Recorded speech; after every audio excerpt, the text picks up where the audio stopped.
It was supposed to be the kind of night no one forgets, but for all the right reasons. September 14th, 2012. A warm Friday in Wabash County, Indiana. The final barn dance of the season. Locals had gathered from surrounding farms, dirt roads lined with parked trucks and rusted family vans. Kids in boots kicked up dust in the gravel lot. Grandparents watched from folding chairs under string lights, and the sound of fiddle music drifted all the way to the tree line. For a town where not much happened, nights like this carried weight. They marked time. They gave people something to remember. And then, that night, gave them something else. Mara Ellison had arrived with two friends from her church youth group, riding in the back of a red pickup truck with hay bales tossed in.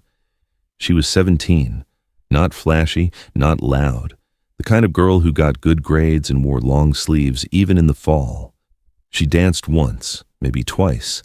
Someone remembered her laughing near the drink table around 9. Someone else remembered her refilling her cup near the barn's south wall. Nobody remembered seeing her leave. By 10 p.m., the music had slowed. Couples were swaying in the middle of the floor, and parents were starting to round up younger kids. Mara's two friends couldn't find her. They checked the bathrooms, then outside near the fire pit, then near the back fence where some of the teens had gone off to smoke. They assumed she was with someone. They assumed she got a ride home. They assumed too much. At midnight, her mother texted her. No reply. By morning, the town would wake up into something it didn't understand. When her friends called Mara's house and her phone went straight to voicemail, the assumption cracked. Her mother had gone to bed around 10, thinking Mara would be back by curfew. Her father had fallen asleep watching the game. Her little brother thought she was still out with friends. It wasn't until 5:40 a.m. when her mother walked outside and saw the driveway empty that the fear finally had a shape. The dance was over. Everyone was home, except her. The sheriff's office was notified by 6:10.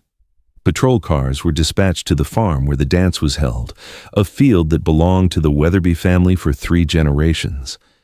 Deputies walked the area, knocked on doors, questioned teens still groggy from the night before. Nothing looked disturbed, nothing broken, no drag marks, no screams reported, no fight seen.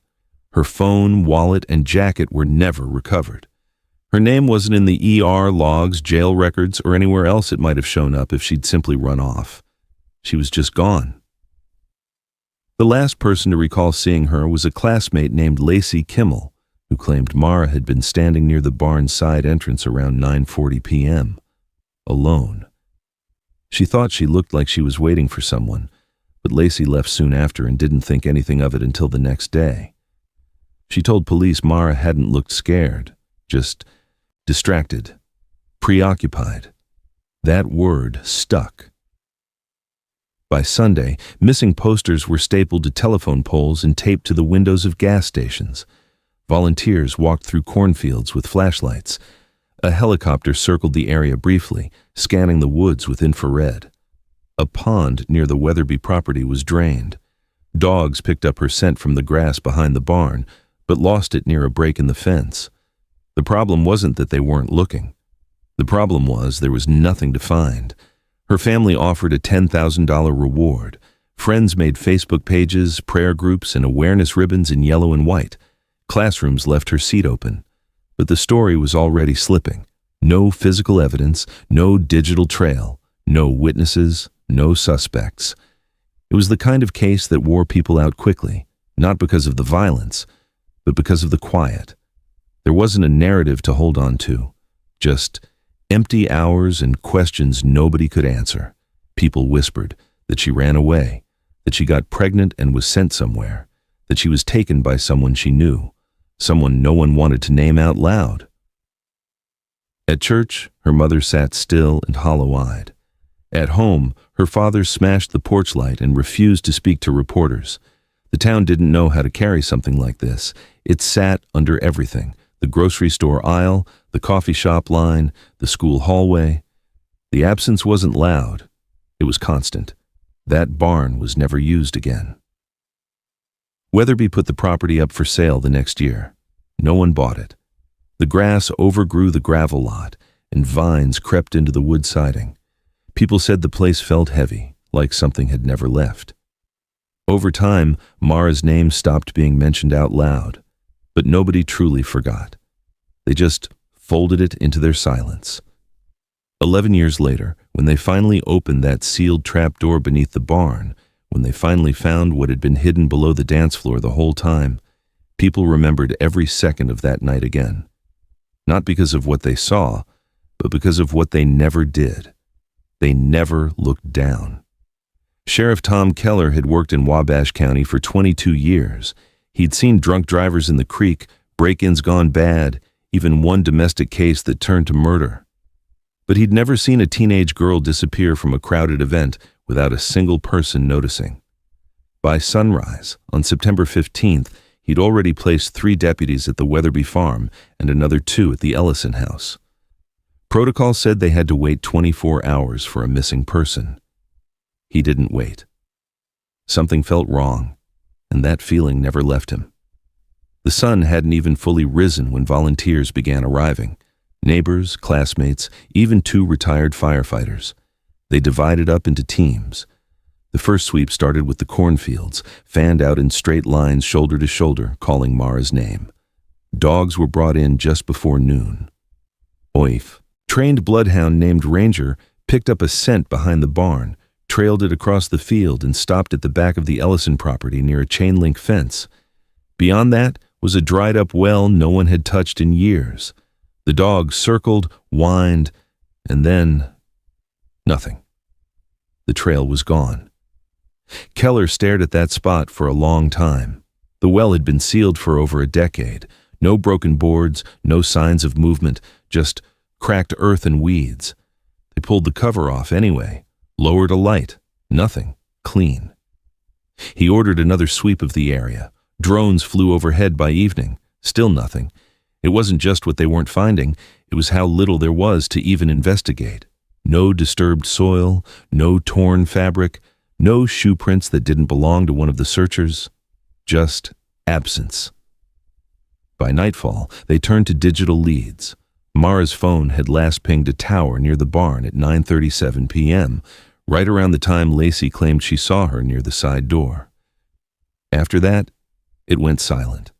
The carrier confirmed it hadn't reconnected to any towers, no outgoing texts, no data use. It was like the signal just blinked out. Her bank card hadn't been used, no social media updates, no location history.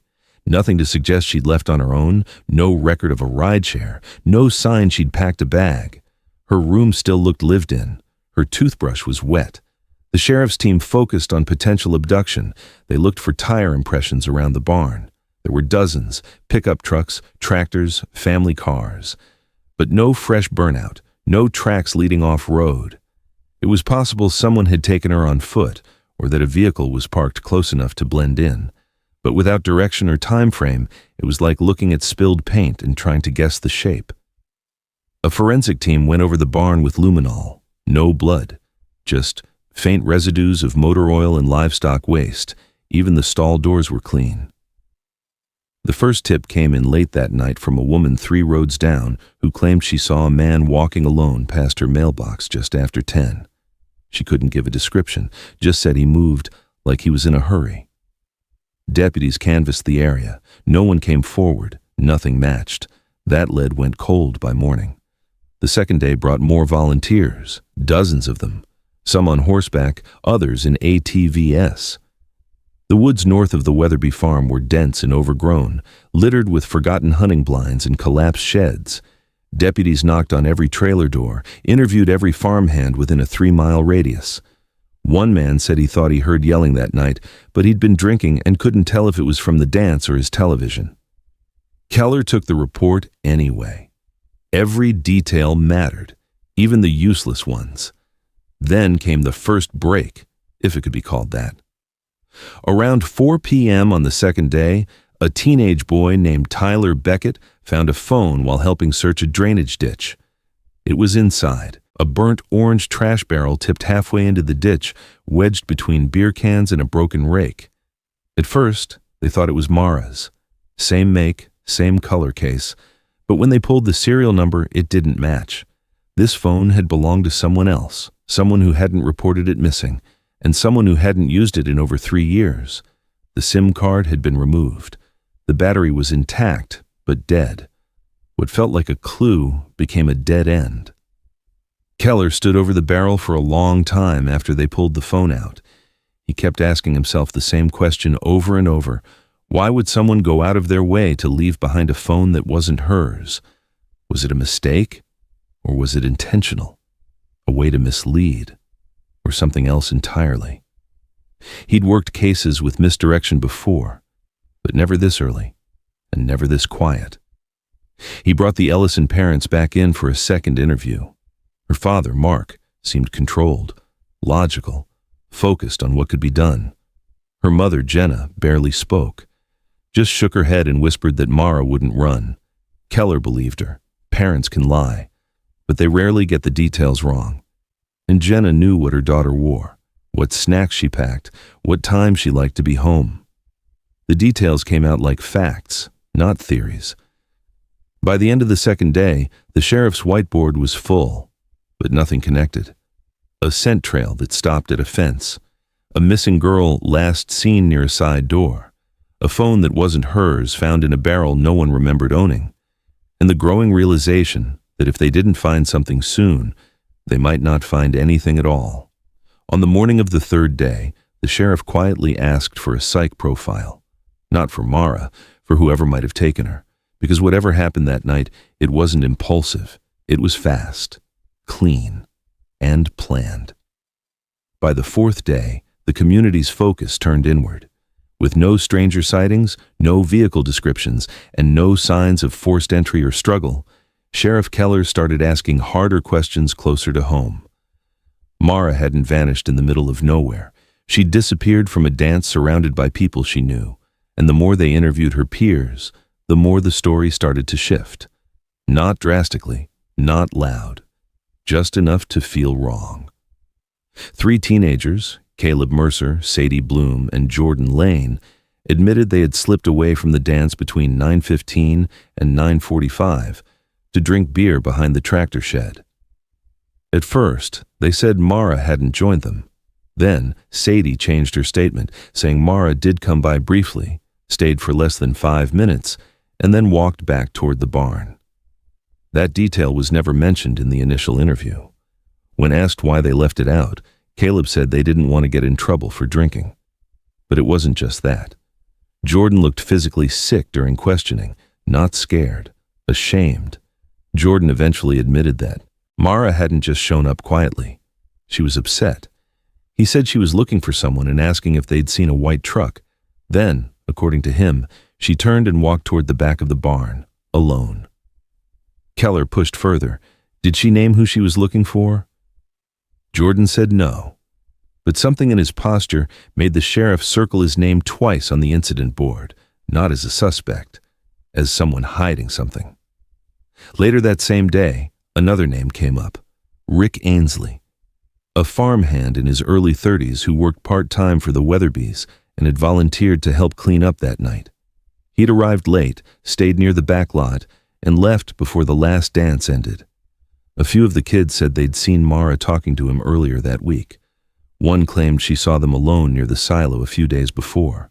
Nothing concrete, just fragments. But it was enough for Keller to bring him in for questioning. Rick denied everything. Said he barely knew Mara, that he remembered seeing her at the dance but never spoke to her. He was calm, cooperative, gave his phone over without a warrant. No deleted messages, no suspicious calls. But his alibi had a crack. He said he left the dance at 10:15 to drive home, but security footage from a gas station showed his truck pulling in at 9:58, 17 minutes earlier and in the opposite direction of his house. When confronted, he said he'd forgotten, that he went to grab cigarettes, but the timing put him on the road right around when Mara was last seen. They held him for 24 hours, searched his truck, found nothing, no trace evidence, no sign of Mara, no charges were filed. Still, the town talked. Whispers grew legs. Someone started a rumor that Mara had been involved with a married man, that she'd told a friend she was scared of what people would say. Keller tracked down the friend, Emily Carr, who finally admitted Mara had confided something to her a few weeks earlier, but wouldn't say what. Just that she'd been weird lately, quieter, more nervous, sometimes asking questions that didn't make sense. Questions like how long it would take to legally change your name, or what happened if you ran away without ID.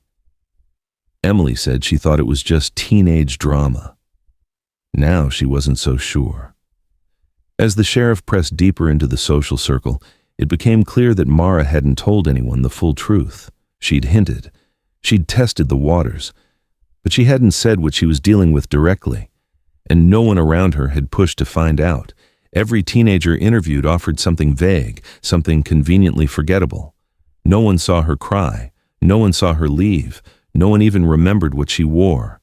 It was like collective amnesia, or guilt. There were further complications. One of the students, Caleb, had a sealed juvenile record, something involving a restraining order filed by a girl from another school district. It had been dismissed, details protected. Keller asked the family for consent to access the case. They refused. Without a warrant, it stayed locked. And without a direct link to Mara, he couldn't move on it. The investigation briefly turned toward a theory of consensual elopement, that maybe Mara had run off willingly with someone older.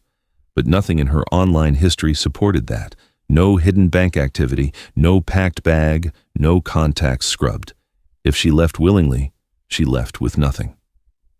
Days passed, leads thinned, reporters stopped calling. The sheriff made one last effort. He called every number in Mara's call history from the month before. One stood out, a number registered under a different name, but pinged repeatedly near the Weatherby property. It led to a prepaid phone bought with cash. Burner. The trail dead-ended. Keller returned to the barn again that week, walked the perimeter alone at night, tried to imagine every route she could have taken. The ground was hard, the weeds tall. The lights had long since burned out. He kept coming back to the same spot, the side door where she was last seen, where no cameras pointed, where no one remembered anything useful. It was there, staring at a patch of dirt that hadn't looked disturbed in 11 years, that Keller made a decision he'd wrestle with for the rest of his life. If they couldn't find someone to talk, they'd have to find something that couldn't lie. Something buried. The first vigil happened exactly 1 year after Mara disappeared. September 14th, 2013. Same field, same barn. But this time, no music, no lights, no dancing. Just folding chairs arranged in silence, battery-operated candles blinking against the wind, and neighbors standing in heavy clothes, not sure where to look. Mara's mother, Jenna, read a short statement written in shaking pen. "If she's out there, we will bring her home. If she's not, then someone knows why no one clapped, no one moved. Someone said they thought they saw her in Illinois. Someone else swore she'd been spotted at a bus station in Gary. Both tips went nowhere." In the months following her disappearance, Jenna did everything the book said to do. She called every missing persons network. She got Mara listed in national databases. She printed flyers with updated age progression photos and had them laminated and stapled to every power pole between their county and the Ohio state line. She started writing letters to missing children's organizations and cable news stations, begging for airtime. For 6 weeks in late 2013, Mara's name ran in the scroll on a local news ticker every evening. Then it stopped. Ratings changed, seasons turned, other tragedies took the spotlight. Her father, Mark, stayed silent. He never showed up on camera. He stopped going to church, then stopped going to town altogether. In January, he sold off most of the farm equipment. By spring, he put the house on the market. Jenna refused to move. He didn't argue. He just packed a soyo. Duffel and left without a word. Some said he'd gone to stay with his brother out west. Others said he was working construction 2 towns over. Either way, he wasn't seen again. Not in Wabash, not in the search groups, not at the next vigil. In late summer, Jenna began receiving anonymous letters. No return address, different stamps, handwritten. The first said she paid for what she did. The second came 3 weeks later. Some girls never learned to stay quiet. The ink was smudged, the paper cheap. She turned them into the sheriff's office. They were scanned, bagged, tested for prints. Nothing viable. The handwriting didn't match anyone in the system. No one had seen who left them. Investigators initially suspected a cruel prank, possibly someone from school, someone trying to stir old wounds. But Keller wasn't so sure. The timing felt deliberate, the phrasing too specific. Still, without further evidence, the letters were filed and locked away with the rest of the case materials. Jenna never got another one, but she never stopped checking the mailbox. The barn where the dance was held was shuttered that fall. The Weatherby family locked the gates and posted a sign, "Private property, no trespassing."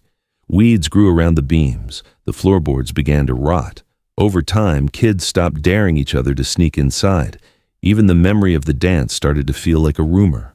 The music had long since faded.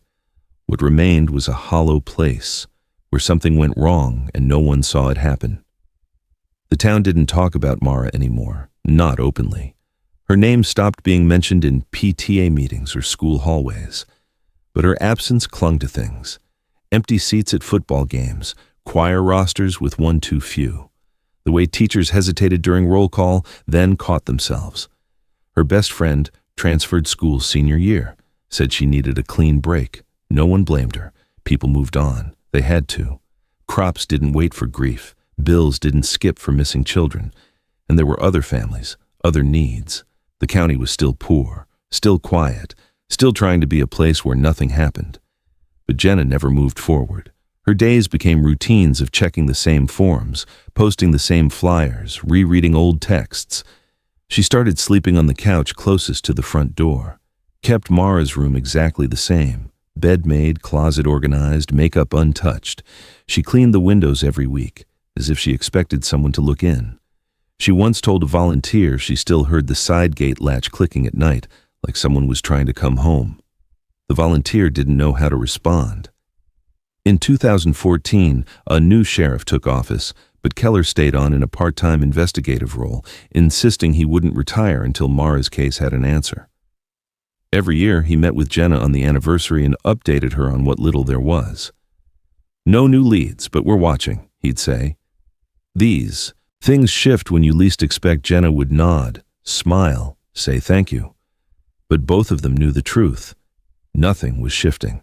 Nothing was moving at all. Then, in the spring of 2015, a stranger was caught trespassing on the Weatherby property. A teenager with a cheap camera trying to film a ghost story video for a social media account. He'd broken into the barn and spent 15 minutes recording the dark. When police reviewed the footage, there was nothing unusual, just splintered beams and dusty air. But the video reignited quiet curiosity online. Threads popped up. People asked again, how does someone disappear from a dance with 200 people present? Jenna saw the post. She didn't comment. She just bookmarked it, printed it out, added it to a growing binder in her living room. One more theory, one more maybe. Because for her, Mara wasn't missing. She was waiting, somewhere, somehow. And Jenna wasn't going to stop looking until the ground gave her an answer. That fall, on the 3rd anniversary of the dance, Jenna stood alone beside the barn and lit a single candle. No crowd, no cameras, just the wind and the sound of corn rustling in the field behind her. She didn't say anything. She just looked at the ground, as if it owed her something, as if it might give her back what it took. By 2017, 5 years had passed without a single credible lead. The Mara Ellison case had faded from headlines, thinned out in file drawers, and been passed down to newer investigators who inherited more questions than instructions. But when federal funding opened up for unresolved disappearances tied to rural regions, Wabash County qualified. And with that came resources, new equipment, outside consultants, and most importantly, a mandate to re-examine every unsolved case that hadn't moved in 3 years. Mara's was the first folder on the desk. The file was thick. The evidence list was thin. Sheriff Darren Lowe had just stepped into office that spring. Younger than his predecessor with a background in federal missing persons work, he wasn't interested in small-town closure. He wanted finality. He called in every piece of cold evidence, every scene photo, every interview transcript. But it all came back to one location, the Weatherby barn. That was the last known sighting. That was where the signal died. That was where nothing had ever been found. And that, he thought, was the problem. Sheriff Lowe reached out to a retired cadaver dog handler named Dean Weller, a man with a reputation for pinpoint work even in cold cases. Dean had spent over 25 years with a K-9 unit in Missouri before retiring just across the state line. When asked if he'd help, he didn't hesitate. He brought his dog, a 10-year-old German Shepherd named Boone. No payment, no press, just curiosity and something he called unfinished work. They started with the Ellison property. Boone sniffed through the back field, the dried-up well, the fence line, the drainage ditch where the decoy phone was found years ago. Nothing. No alerts, no reaction. But when they circled back to the barn, the place everyone assumed had been cleared, something changed. Boone tensed up behind the south wall of the structure, near an overgrown patch of weeds and a forgotten pile of lumber. He circled, stiffened, then barked. That was the first alert. They moved further, tracing along the fence that marked the property's rear boundary. Boone sniffed, walked, turned abruptly, and stopped near a rusted feed bin. Another alert. Dean marked it, took photos, said nothing. Then they went inside the barn. The interior had long since gone dark. Windows boarded, floorboards sagging with time, hay bales collapsed into dust. No electricity, just the sound of breath and shifting wood. Boone wandered ahead toward what had once been the hay storage platform in the corner, the space where kids once danced above, unaware of what lay underneath. The dog froze, ears back, then let out a low, mournful sound Dean hadn't heard in years. Third alert. Dean didn't move for several seconds. Then he said quietly, "You might want to bring in radar." A ground-penetrating radar team from Indianapolis arrived 2 days later. The sheriff cleared the area and restricted access to the barn completely. They began scanning under the floor where the final alert occurred. At first, the equipment picked up standard anomalies, disrupted earth, old foundations, utility lines, but then something else appeared, roughly 6 feet by 10. Irregular edges, not consistent with the original barn blueprints, a void under the floorboards that wasn't supposed to be there. The data came back showing a change in soil density, a cavity. Sheriff Lowe ordered the area sealed and scheduled a dig. No media, no leaks, no assumptions. Exactly 1 week later, workers arrived with small tools, no heavy machinery. The goal was precision, not speed. The boards were carefully removed, nails pulled by hand. The dust was thick and unmoving. Then one of the contractors called out. He'd hit something hard. It wasn't stone, it was timber, flat, cut clean, and buried beneath a layer of packed earth and lime. A corner was exposed first, then an edge. The crew cleared more. Sheriff Lowe crouched down beside it. It was a wooden hatch, nailed shut from the outside with no handle, no hinges visible. No lock, just sealed shut, unmarked. The sheriff called in the forensic team before touching it. They scanned for prints. None. The boards were dated, likely original to the barn, maybe replaced once decades ago. There was no outward damage, no scratching, no signs of tampering. It had been built to stay closed. They pried it open slowly, inch by inch. A wave of air came out, not the smell of decay, not immediately, but something older, damp, stale, like a space that hadn't been disturbed in years. The opening revealed a narrow shaft, barely wide, enough for one adult to lower themselves into. A ladder had once been attached but was now broken off halfway down. A flashlight was lowered. The beam hit soil, then metal, then something pale and worn that looked like fabric. But no body, just stillness. Sheriff Lowe paused before sending anyone down. He radioed for additional lighting, air quality tests, and a structural check. He'd seen enough in past cases to know what happens when people rush. As they waited, he walked the edge of the platform above the hatch. From that vantage point, it was impossible to see the disturbance in the boards unless you knew exactly where to look. and no one ever had. When they finally descended into the space the next day, what they found didn't answer everything, but it did change everything. The barn was no longer just the last place Mara was seen. It had become the one place no one had thought to truly examine. And what lay beneath the floor had waited in silence for 5 long years, holding the weight of something someone had tried very hard to hide. The cellar had been buried under 3 feet of earth and sealed tight with lime. Whoever built it hadn't meant to hide something temporarily. They meant to erase it. Investigators spent 2 hours lowering lights and air monitors through the opening before anyone was allowed inside. The shaft led to a crawl space, barely wide enough to move through without dragging shoulders against dirt. The ground sloped downward, ending at a bricked arch barely 5 feet tall. Behind it, a second sealed timber wall was revealed, layered with nails, rotted insulation, and crude attempts at waterproofing. No ventilation, no light source, no windows, just a box beneath the barn, hidden in silence for years. When they breached the second wall, the air came out first. Not the smell of decomposition, not death, but the thick, sour breath of rot, rust, and trapped moisture. It clung to clothes, hair, skin. Investigators had to rotate in and out every 10 minutes. At first glance, the space was small, no more than 8 by 10 feet. Walls were brick. Floor was dirt packed down by what looked like years of pressure.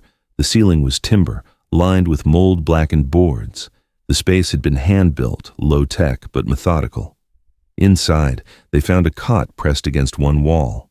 The frame was rusted, springs broken. A thin, tattered blanket lay folded near the pillow. Next to it sat a small crate filled with empty canned food containers, no labels, most of them opened with a screwdriver or knife. In the far corner, there was a plastic jug filled with stagnant water, a metal bowl, a bucket, a hook in the wall, and next to it, a short rusted chain bolted directly into the brick. It wasn't long enough to reach the crawlspace entrance. Near the cot was a shelf, homemade, nailed into the wall. On it sat 4 books, all children's books, worn from age and moisture. One had scribbles across the inside pages, another had torn out corners, as if someone had tried to use them for something else. Forensics bagged everything, photographed everything, but no one touched anything until the DNA results came back. 2 days later, it was confirmed. The hairs found on the cot, the epithelial cells on the pillowcase, the fingernail fragment in the corner. It was all Mara Ellison. The room had held her, possibly for days, possibly for longer. No blood, no bones, no signs of a struggle. Just presence. That was enough. When the sheriff called Jenna Ellison to tell her what they found, she asked if her daughter was still there. He said no. She said, "Then where is she?" and didn't ask anything else.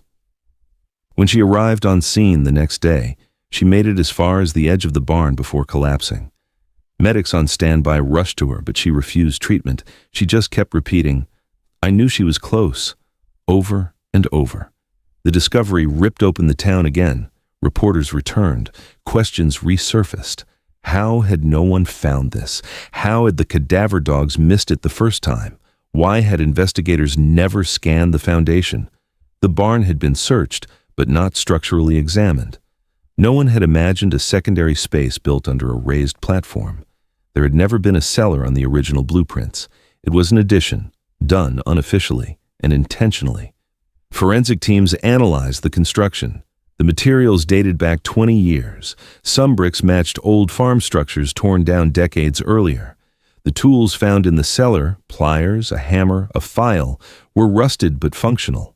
One had faint fingerprints too degraded to lift cleanly.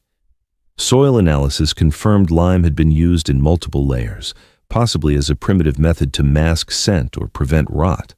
No human remains were found, no blood, but evidence of occupancy was overwhelming. They brought in psychologists to assess the space. One described it as a makeshift containment unit, not a burial site, not a torture chamber, but something in between. There was a method to the room, a rhythm. Items placed not randomly, but in a way that suggested routine. The cot faced the shelf. The chain reached just far enough to sit or lie down. The books were low enough to be reached from the floor. There were deep gouges in the wood frame of the cot, possibly from fingernails, or tools, or both. The official report stopped short of declaring it a crime scene.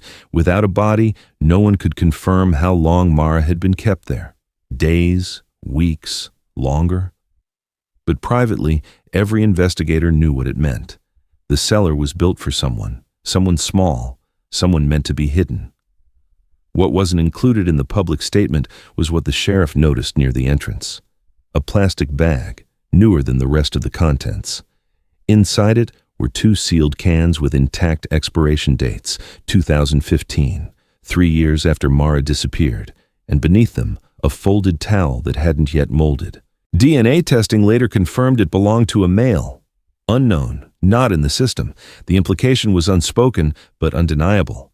Someone had been in that cellar more recently than anyone expected. Someone had used it, maintained it, maybe even returned to it. The sheriff ordered the barn completely sealed, not just taped, bricked over. The opening to the cellar was covered and secured as evidence. All structural access was blocked. The entire space was declared hazardous and the property legally frozen from sale or alteration. But in the town, people already knew what they weren't being told, that the space had been used, that someone had been watching, that Mara hadn't just vanished into the dark. She'd been taken somewhere beneath their feet, held. And then, something else. But without a body, without a time of death, without a confession, there would be no closure. Only the cellar, and what it still held in silence. His name hadn't come up in years, not during the first search, not during the early media frenzy, not in any of the community rumors that had swirled after Mara vanished. But once the cellar was found, and once her DNA was confirmed in that space, the cold case team began combing through old employment logs, contractor records, and property access history tied to the barn. That's when the name resurfaced. Clay Minton, a handyman who'd worked part-time for the Ellison family around 2002. His file had sat untouched in a filing cabinet for over a decade. No red flags, no arrests, just a termination notice marked "Quiet Release, no charges filed." The note came from Mara's father. Clay had worked on repairs around the barn when Mara was a child, replacing floorboards, reinforcing beams, sealing off the north wall. He had access. He'd worked late, sometimes unsupervised. When asked in a later interview why Clay was let go, Mark Ellison gave the same phrase every time. "We had an incident." He never elaborated. He never put it in writing. And in 2003, no one pushed. There were no accusations, no reports filed, just an unspoken discomfort that led to Clay's dismissal and quiet removal from the property. After that, Clay drifted. He moved through Indiana, then Ohio, then Missouri. He picked up handyman jobs, lived mostly in trailers, never stayed in one place more than 6 months. No family, no social media, no credit trail. He was what investigators call a low-footprint person, someone who lived under the radar by design. When they tried to find him in 2013, the address on file was already empty. Neighbors remembered a quiet man, always in work boots, never caused trouble.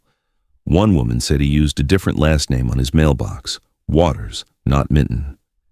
When asked if that was his legal name, she said she didn't know. He kept to himself. Paid in cash.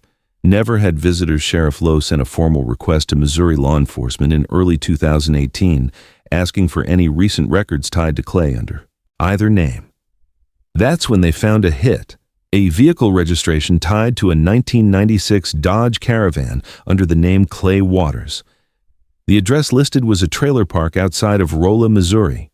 Deputies were dispatched. The trailer was abandoned, mail piled up, no signs of recent occupancy. Inside, they found a cot, a propane stove, and a single framed photo of a younger Clay next to an unknown woman. No computer, no phone, no fingerprints matched anyone in the federal system. In the drawer next to the bed was a state ID, expired, under yet another name. It was the vehicle that told them the next part of the story. A license plate reader flagged Clay's van traveling eastbound in Kentucky 3 weeks before the trailer was checked. No speeding ticket, no stop. Just a timestamp and location. Rural highway, no nearby towns. That was the last confirmed sighting of anything tied to Clay Minton. 3 months later, a farmer in Lyon County, Kentucky, reported an abandoned vehicle on the edge of his property. The van had been burned out, no plates. The engine block had been removed, stripped clean, no traceable VIN. But inside the ash, investigators found a partially melted propane tank, a piece of a photo frame, and 2 badly corroded tools, a flathead screwdriver and a pair of rusted pliers. One still had duct tape wrapped around the handle. There were no fingerprints, no blood, no body. Forensics tried to match serial numbers, metal stamps, anything that could tie the van to Clay definitively. Eventually, a partial match came through. One of the tools matched a brand sold exclusively in the same Indiana hardware store where Clay had worked briefly in 2010. It wasn't a smoking gun, but it was enough to confirm proximity. The working theory became clearer. Clay had known the barn. He had worked on it during its most accessible years. He would have known the layout, the routines, the weak points. He had likely constructed the cellar himself, or at least helped with a prior foundation that had been altered. And when Mara disappeared in 2012, Clay was already gone from Indiana, but not by much. A receipt recovered from a diner in Evansville from August 2012 had a tip signed C.W., and handwriting analysis strongly suggested it was his. But without surveillance, witnesses, or a confession, none of it was admissible. They checked shelters, construction sites, trailer parks. They cross-referenced aliases. Nothing. Clay had disappeared with the same precision that had kept him unnoticed for over a decade. The team searched for other incidents, missing girls, unsolved runaways, old leads discarded as teenage flukes. They found a handful of cases with similarities, girls who vanished between 15 and 19, all in rural areas, all near barns, fields, or abandoned properties. But the gaps in time and geography made it impossible to confirm a pattern. It was suspicion, not evidence. The one thing that kept pulling them back to Clay was the structure itself. The cellar wasn't random. It had been built deliberately, reinforced over time, stocked enough to suggest planning but not luxury. It was a place designed for function, control, silence. Clay's M.O., if it was his, was never dramatic. It was consistent. He arrived quietly. He left quietly. He didn't leave behind victims. He left behind questions. Sheriff Lowe issued a formal bulletin requesting any information tied to Clay Minton, also known as Clay Waters, also known as John Clay, also known as Christopher W. Last seen 2018, believed to be in his late 50s, approximately 6 feet tall, lean with a scar over his left hand. No sightings came in, not one. It was as if the man had folded into the woods, swallowed by the same quiet he always moved through. The file remained open. The name circled in red. The timeline pinned on a wall in the back of the department's cold case unit. Clay wasn't officially declared dead. He wasn't officially charged. He was simply gone. Again. And somewhere, deep in that space between memory and evidence, the cellar remained, holding not just the story of Mara Ellison, but possibly others, still waiting to be named. The storage room in the back of the Wabash County Sheriff's Department wasn't climate-controlled. Old case files warped with time, tapes peeled at the corners, cardboard boxes collapsed into themselves under the weight of dust. When Detective Marla Keyes was assigned to review the cold case files in early 2020, she didn't expect anything new. She was 2 months into the job, newly transferred from Indianapolis, and Mara Ellison's disappearance was just another old folder on a long list of stalled tragedies. But unlike her predecessors, Keyes didn't start with the witness statements or the original scene reports. She started with the evidence inventory, every box, every piece of media, every drive logged and marked. That's how she found it. Box number 42, label partially torn, contents marked property camera, MSC. Inside was a wildlife USB drive that had been cataloged but never opened, at least not by anyone who'd made a note of it. The drive belonged to the Weatherby family, who had set up motion-triggered wildlife cameras along the edge of the field to catch coyotes disturbing livestock. One was mounted on a fence post facing the back entrance of the barn, the one near the fence line where the cadaver dog had first alerted. The camera had recorded the entire night of September 14th, 2012, in short bursts triggered by movement. Most of the footage was uneventful: wind, field mice, insects. But the timestamp on one clip caught Keyes' eye. 3:17 a.m., nearly 6 hours after the barn dance had ended, and 2 hours after the search for Mara had already begun. The video was grainy, black and white, with limited range. But in the upper right frame, something moved. A figure, barefoot, thin, running across the field toward the barn. The motion was quick, stumbling. The feet looked bare. The hair was loose. There was no facial detail, no identifying markers. But the figure looked like a girl. Her arms were crossed against her chest. Her outline flickered, blurred as she neared the barn door. And then she disappeared into the darkness. Keyes paused the frame and enhanced it as much as possible. The stride was short. The movement was frantic. And though it couldn't be proved, she felt the same certainty that Jenna Ellison had repeated every year since her daughter vanished. Mara had been close. The second clip came 10 minutes later, 3:27 a.m. This time, the movement was different, slower. A second figure appeared, taller, heavier built, walking toward the same barn door. This person didn't run. They dragged something behind them, something limp, a shape, maybe a bag, maybe a person. The camera caught the arm movement, the staggered pull, the moment the figure glanced toward the fence line as if checking the distance. Then, like the girl before him, he disappeared into the barn's side entrance. The motion sensor timed out seconds later. That was the last recorded image. The footage had sat untouched for 8 years. The file had been mislabeled. The camera was assumed to have caught nothing useful. The original search team hadn't requested enhancements. The district never had the technology. And by the time more advanced review tools were available, no one had thought to recheck a wildlife camera drive sitting under mismatched paperwork. Keyes brought the footage to her supervisor. A forensic analyst confirmed the file had not been altered. The timestamps matched the known timeline of Mara's disappearance. Weather records from that night confirmed the temperature had dropped to the low 50s, cold enough to explain the girl's stiff movements. Satellite imagery confirmed no other active lights in the field at that hour. There were no competing vehicles, no emergency crews in the area yet, just two figures, 10 minutes apart, both headed to a barn that had already been searched and cleared. The footage wasn't enough to charge anyone. The figures were unidentifiable. The angles weren't clear. There were no facial features. But when shown to Jenna Ellison, she didn't hesitate. She pointed to the first figure and whispered, "That's her." Then she turned away before the second clip played. The department issued a statement acknowledging the discovery. They did not release the footage to the public.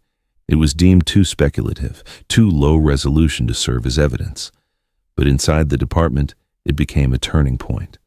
The footage changed the tone of the investigation, not because it solved the case, but because it confirmed what had long been dismissed. Mara hadn't disappeared during the dance. She'd made it to the barn after everything had quieted. Something had happened after the crowds left, after the search had already begun. A reconstruction of the barn's interior suggested the trap door to the cellar had likely been sealed from the outside by the time investigators arrived. But had Mara been locked inside during those first frantic hours? Had someone been watching nearby while the search unfolded just yards above them? If the figure in the second clip was Clay Minton, it would place him back in the area years after he was believed to have left the state. But there was no way to prove it. No facial confirmation, no motion signature analysis that could survive in court. Just shadows, patterns, a night half seen. The video didn't give the Ellison family closure. It gave them a timestamp, a window, and more questions. Why had she been running? Why had no one seen her earlier? And how close had help actually been? Some believed the footage proved she'd escaped the cellar and was caught again. Others believed she was being led, not chased. Some said she'd never left at all, that the camera caught her final attempt to survive. But for Detective Keyes, the footage did something the case hadn't done in years. It reopened a timeline. It forced a new question. If Mara was alive at 3:17 a.m. and someone followed her minutes later, then the real question was no longer when she disappeared. It was why no one found her when they had the chance. Officially, Mara Ellison remained a missing person. No body, no conclusive cause of death, no timeline that could be verified without speculation. But for her mother, Jenna, the truth had always lived somewhere outside of official language. There was never a memorial, never a headstone, never a legal declaration of death. She wouldn't sign it, wouldn't sit in the meetings where that paperwork was discussed. Not because she was in denial, but because something in her had always told her Mara hadn't vanished in one night. She'd been hidden, held, and maybe, just maybe, survived longer than anyone wanted to believe. Even after the cellar was discovered, even after her daughter's DNA was confirmed on the cot, on the wall, and in the soil, Jenna didn't pack up the room. Mara's bed stayed made. Her phone charger was never moved. Her makeup bag still sat on the windowsill, untouched since 2012. Jenna vacuumed the carpet once a week and wiped down the mirror. She opened the window every morning to let air in. She said it helped her breathe. At the back of the property, just beyond the tree line, there was a small stone ledge where the woods began. Every Saturday, Jenna left a plate of food there. Crackers, fruit, a bottle of water, always fresh, always in silence. No one ever saw anyone take it, but she kept doing it anyway, for 10 years. Neighbors stopped asking questions. People had already written their own endings. Some believed Mara had died that first night. Others thought she'd escaped and been taken again. Some believed she was never meant to survive beyond that cellar. But Jenna never followed those paths. She stayed rooted in something quieter. And instinct that her daughter had tried to come home and hadn't made it. But maybe not right away. Then, in 2022, during a reinspection of the barn site ahead of a planned evidence relocation, investigators recovered something unexpected. The floorboards surrounding the trap door had begun to buckle from moisture. When crews lifted several of the surrounding planks for reinforcement, they found a small gap between the original subfloor and the edge of the sealed foundation. Wedged in the narrow space was a plastic grocery bag, discolored from age and soil, partially crushed. Inside was what looked like a book, mildewed, warped, and fused together at the edges. The item was logged, photographed, and sent to a preservation lab in Indianapolis. What came back stunned everyone. It was a journal, or what was left of one. The cover was scorched, possibly from being too close to a heat source, or maybe intentionally burned at the edges. Most of the pages were unreadable, ink dissolved from moisture, words smeared into nothing, but several fragments remained intact. One of them had a name written over and over, Clay. Another fragment, partially legible, read, "I know he'll come back," and below it, "Can't sleep, keep hearing the chain rattle even when it's not moving." But the final page, the one still dated, was the most devastating. It was marked May 2nd, 2013. 8 months after Mara's disappearance, and written in her confirmed handwriting, it said simply, "If someone finds this, please tell them I didn't stop trying." That was all.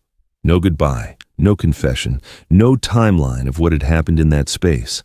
Just a sentence, one that changed everything. The lab confirmed the ink, paper, and degradation pattern were consistent with long-term exposure to a sealed, moisture-prone environment. The handwriting was verified by multiple analysts using school records and personal letters. Authorities would not confirm how long the journal had been in that spot, or whether it had been moved since its writing. But its existence forced them to rethink the case's timeline. Because if that entry was real, and it was, then Mara had still been alive at least 8 months after the night she was declared missing. It also meant something else. Someone had taken that journal and hidden it in the floor. It hadn't fallen there. It had been placed, tucked beneath the boards, possibly by Mara herself, possibly by someone else. But whoever did it had wanted it preserved. or kept secret. Jenna received a copy of the journal fragment under police escort. She didn't cry. She didn't speak. She simply pressed her hand over the final sentence, then folded the paper and placed it in her daughter's dresser drawer. She locked the drawer afterward and didn't open it again.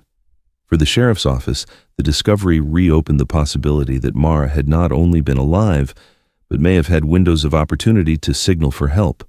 It also re-raised questions about the original search, how thoroughly the barn had been examined, and whether someone had returned to the space in the months that followed.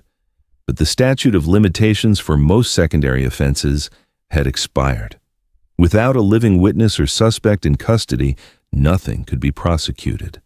The journal was evidence of survival, but not of a crime. Jenna didn't care. To her, the journal was proof of something far more important, that her daughter had written her own ending, that she hadn't disappeared without trace, that in the dark, beneath the floor, when no one was watching, Mara had still been trying to be found. And now she finally was. Almost. The cellar was sealed again in late 2022, not out of closure, but because there was nothing more they knew how to do with it. Every inch had been examined, catalogued, photographed, and sifted. Forensics had spent weeks down there, examining tool marks, scraping samples from wood and brick, mapping the trajectory of scratches too deep to be accidental. The results didn't build a timeline. They built something messier, something harder to make sense of. The cellar didn't tell a single story. It told two. One about captivity, the other about survival. In the southeast corner, just beneath the base of the shelf where the children's books had been stacked, investigators found blood evidence, traces of dried plasma soaked into the rotted baseboard. It matched Mara's DNA. Near the cot frame, two of the bolts had been pulled halfway out of the wall. The wood showed signs of damage consistent with leverage attempts, possibly made with one of the rusted tools found nearby. Multiple floorboards bore the same pattern, blunt denting at the corners, shallow carvings along the edge, as if something had been repeatedly forced against them. Rope fibers embedded in the wall matched those recovered from a length of frayed cord that had been found coiled behind a false board. There were also scratches. Not random, not chaotic. These were repeated, consistent, horizontal, about shoulder height if seated. Forensic analysts believed they had been made over time, not in panic. A methodical action, a ritual, or a record. In the drain beneath the sloped portion of the floor, investigators made a final discovery. Something small, solid, caught under sediment near the back of the outlet pipe. It was a fragment of human bone, part of a phalanx, likely from a finger. Too degraded for viable DNA, but undeniably human. There were no visible cut marks. No evidence of tool contact, just a piece of someone, reduced by time, moisture, and pressure. Forensic teams could not confirm if it belonged to Mara or someone else. The official report was careful. It described evidence consistent with long-term confinement and biological material indicating attempted resistance. The language was clinical, detached. But what it didn't say publicly was what every technician and investigator privately agreed on. Mara hadn't died the night she disappeared. She had lived, days, weeks, maybe months. No one knew how long she remained inside that cellar. But she hadn't gone quietly. She hadn't just been taken. She had fought. And maybe at some point, she had almost gotten out. The journal confirmed her presence into the spring of 2013. The damaged latch on the trapdoor suggested it had been opened from below, at least once after the initial construction. The makeshift storage of canned food and bottled water confirmed someone had either restocked it or prepared it in advance.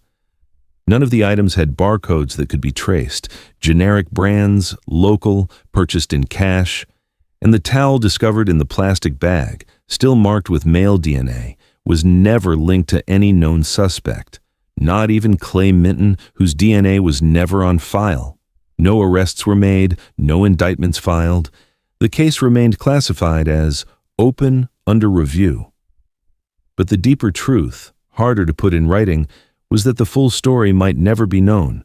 The people who had walked past that barn for years, the officers who had searched it, The friends who had spoken with her that night, all of them had missed something, and in that space beneath the floor, Mara had waited. The town changed, slowly, subtly. The Weatherby barn was fenced off entirely and later acquired by the county, not for development, but for containment. No one wanted to repurpose it. No one wanted to tear it down either. There were quiet proposals to burn it, to level the land, to let it become something else. But nothing passed. Locals began using a phrase that didn't exist before the case. She almost made it out. It became the thing people whispered when they drove past the edge of the property, when they saw a flyer for another missing person, when they watched their daughters walk to school alone.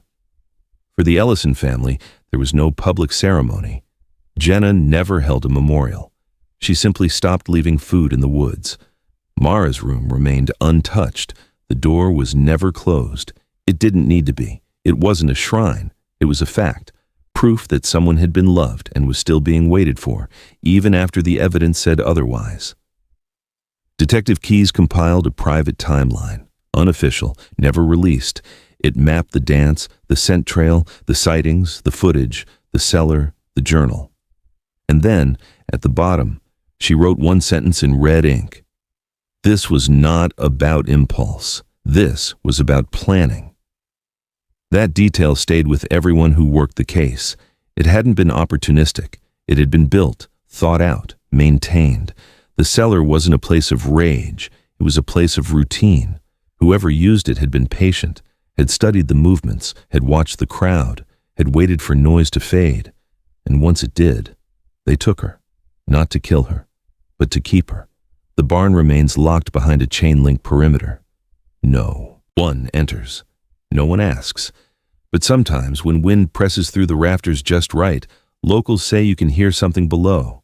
Not screaming, not voices, just the creak of an old board, the slight rattle of a chain against brick, and the memory of a girl who almost made it out.